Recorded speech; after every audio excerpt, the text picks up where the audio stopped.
Hi అండి, welcome to MS cooking channel. ఈరోజు మన రెసిపీ వచ్చేసి చిక్కుడుకాయతో కర్రీ అండి.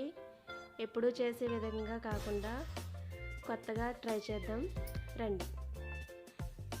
ఇలా చేశారంటే చాలా రుచిగా ఉంటుందండి. ఒకసారి మీరు కూడా ట్రై చేయండి. ఇక తయారీ విధానంలోకి వెళదాం. ముందుగా స్టవ్ వెలిగించి కడాయి పెట్టుకోవాలి. కడాయి హీట్ అయిన తర్వాత ఒక గుప్పుడు వేరుశనగ గుడ్లు వేసుకొని బాగా వేయించుకోవాలండి. అవి కొంచెం లైట్గా ఫ్రై అయిన తర్వాత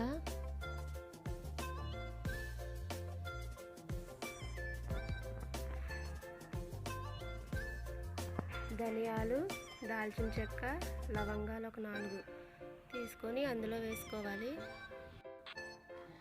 అవి వేసిన తర్వాత లైట్గా ఫ్రై చేసుకొని దాంట్లోనే టీ స్పూన్ జీలకర్ర, చిటికెడు మెంతులు కూడా వేసుకొని ఫ్రై చేసుకోవాలి.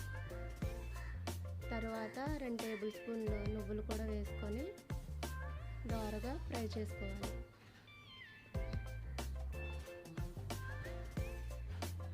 అవి వేగిన తర్వాత ఒక ప్లేట్లోకి తీసుకొని పక్కన పెట్టుకోవాలి.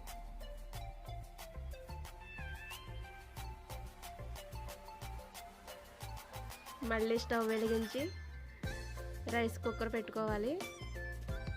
అది హీట్ అయిన తర్వాత 2 టేబుల్ స్పూన్లు ఆయిల్ పోసుకోవాలి.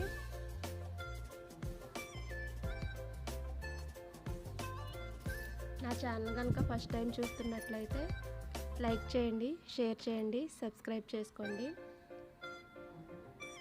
ఆయిల్ హీట్ అయిన తర్వాత పచ్చిశనగపప్పు 1 టీ స్పూను, కొద్దిగా ఆవాలు వేసి చిటపటలాడనివ్వాలి. తరువాత 1 టేబుల్ స్పూన్ మినపగుళ్ళు వేసుకోవాలి. అవి వేసిన తర్వాత బాగా ఫ్రై చేసుకోవాలి. మనం ముందుగా కట్ చేసి పెట్టుకున్న పచ్చిమిరపకాయలు, ఉల్లిపాయ ముక్కల్ని వేసుకొని బాగా కలుపుకోవాలి. అవి బాగా ఫ్రై అయిన తర్వాత 2 మీడియం సైజు టమాటాలను చిన్న ముక్కలుగా కోసుకొని అందులో వేసుకొని బాగా మగ్గించుకోవాలి.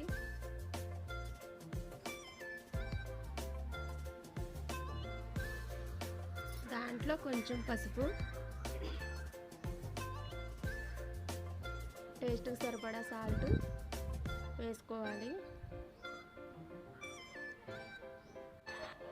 ఒకసారి దాన్ని బాగా కలిపి 2 నిమిషాల పాటు సిమ్లో పెట్టుకోవాలి. ఈలోపు మనం ముందుగా రెడీ చేసి పెట్టుకున్న మసాలా సరుకుల్ని మిక్సీ పట్టుకోవాలి. అందులో ఒక 10 దాకా వెల్లుల్లిపాయలు, 2 టేబుల్ స్పూన్లు కారం వేసుకొని మిక్సీ పట్టుకోవాలి. తరువాత మనం మగ్గించుకున్న ఉల్లిపాయలు ఉన్నాయి కదండి, అందులో ఈ పేస్ట్ని వేసుకొని బాగా కలుపుకోవాలి.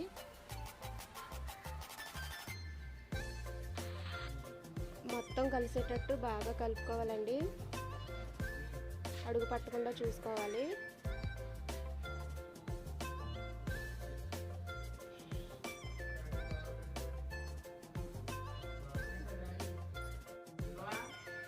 అది బాగా వేగిన తర్వాత పచ్చివాసన పోయేదాకా వేయించుకున్న తర్వాత మనం ముందుగా కట్ చేసి పెట్టుకున్న చిక్కుడుకాయల్ని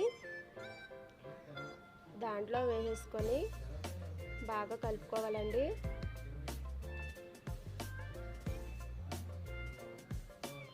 అది బాగా కలుపుకోవాలి. గట్టి జారిపోయిందండి. బాగా కలిసిన తర్వాత గ్లాస్తో 2 గ్లాసుల వరకు వాటర్ పోసుకోవాలండి. కొంచెం ఆ ముక్కలు మునిగే వరకు పోసుకుంటే సరిపోతుంది.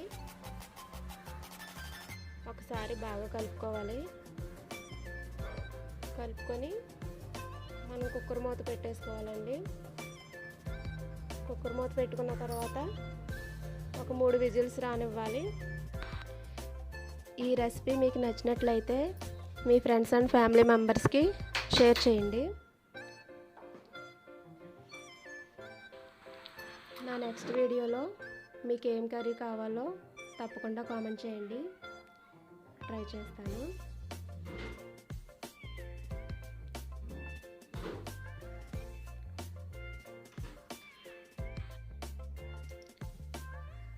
త్రీ విజిల్స్ వచ్చేసినాయి కదండి,